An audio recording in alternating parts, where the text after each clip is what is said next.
I'm currently in the process of lifting my Toyota FJ Cruiser. The front lift kit and differential drop are complete, and links to those videos are in the description below. Today we're going to be doing the rear shocks and rear coils. This installation will also be the same for the Toyota 4Runner. Now for today's installation, we're going to the set of Bilstein 5100 rear shocks and Bilstein b12 rear coils. I got both of these off of BilsteinLifts.com. Links to both of the products are in the description below. So the first step is that we've got to lift up the vehicle and pull off the wheels on both sides. You'll see that I've got the floor jack underneath the differential, lifting up the vehicle, and then I've got the jack stance position here where I can now drop it down. And then the first step is that we've got to disconnect the sway bar, which is right here. This link arm right here, it's got a 12mm nut on top that we're going to pull off. This whole thing is going to want to spin, so we're going to use a set of channel locks on the bottom to keep it from spinning.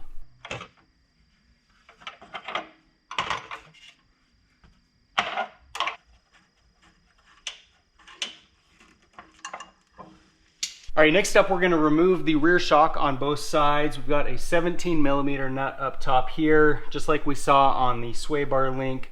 We're going to need to hold on to this point right here with the channel locks to keep it from spinning. And then we've got another 17mm bolt that needs to be removed down here.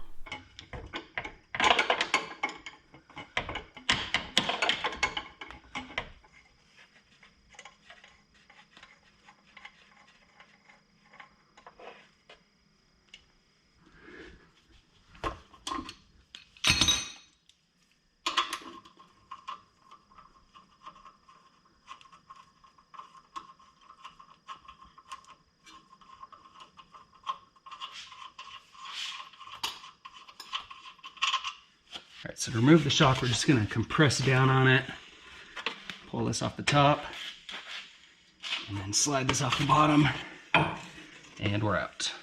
Next up, we're ready to remove the old coil and install the new coil. I've already done it on the driver's side of the vehicle. Here's a side-by-side look of the two coils. So we got the new and old. You can see that the new one is just a little bit taller. Should give us an additional 1.5 inches of lift. And I jacked the vehicle up a little bit taller with the floor jack and then set it on the jack stands. Now I've got the floor jack sitting under the rear differentials, kind of an extra precaution. And I've got my bottle jack over here on the driver's side. I'm gonna jack this side up to drop that side down. So you'll see now that the spring is a little bit loose. I'm just gonna push down on the axle on this side to get us a little more clearance so that we can pull it out.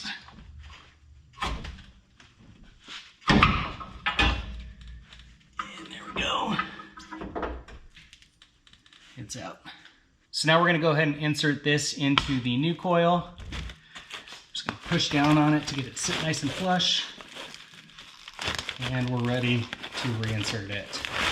So you'll see that I've swapped the bottle jack and the floor jack. Reason for that is that I couldn't get the other side up far enough to get me the clearance that I needed here, so I gave the floor jack a try. That's not getting me in either. On the other side, I was able to just get the coil in, no problem.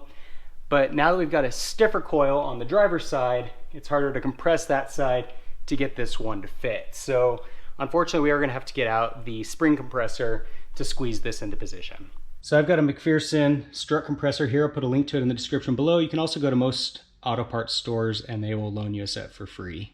So it is worth mentioning that this process can be a little bit dangerous. Anytime that you're working with springs, it's a bit questionable. So we're going to put one compressor on this side, and then we'll put the other compressor directly on the other side. I'm going to start by getting it hand tight. Make sure that we face this side down so that you can remove it once it's installed. Don't have the clearance up top to be able to get it out otherwise.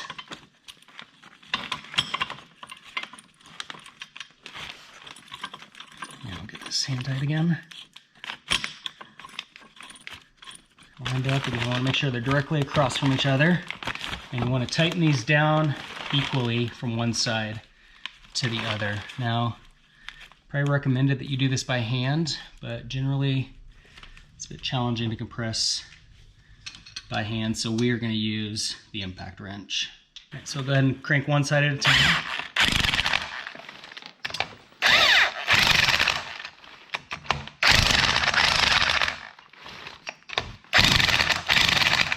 All right, right, so now we're ready to insert. You'll see that the coil dead ends down here. That lines up on a specific spot on the lower mount, so I'll give you a look at that once it's in. I'm gonna go ahead and slide the top end first, push down on the axle, and slide the lower portion into place.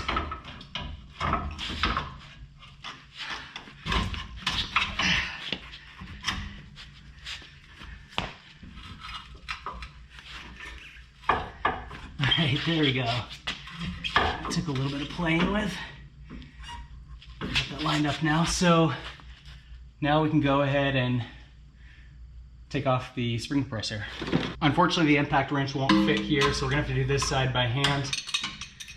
But at least we're loosening now, so it's gonna be quite a bit easier.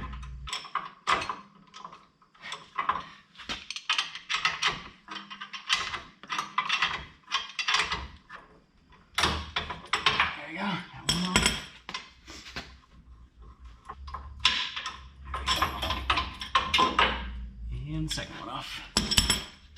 And you'll see, I mentioned on the lower mount, this is where you want the dead end on that coil to line up. So you see how the bracket's got that little drop down portion there. Next up, we're ready to install the rear shock. We got the shock right here and our hardware kit. We're gonna take one of these washers, this side facing down, that side facing up, slide it onto the top, then take one of these bushings with this side facing up, that side facing down. We're gonna slide it on top here.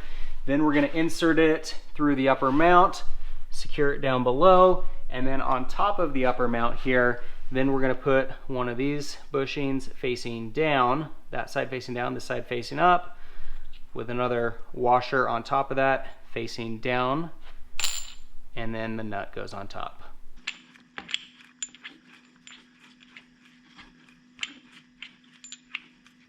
All right, so next we're ready to insert the shock. We're gonna go ahead and push the bottom on first, and then we're gonna compress the top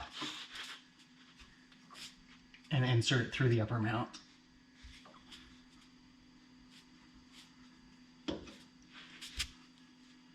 Bilstein 5100 is noticeably stiffer than the old shock. And we're gonna, again, take the rubber bushing here facing that side down, push it down on top. Metal washer here, we're gonna face that side down. And then we've got our nut that's gonna go on top. Next, I'm gonna take this lower bolt and get it tightened up by hand.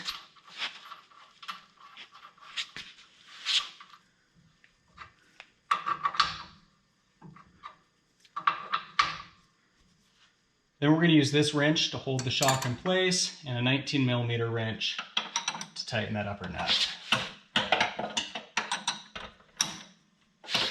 The last step before we put wheels and tires back on is to reconnect the sway bar.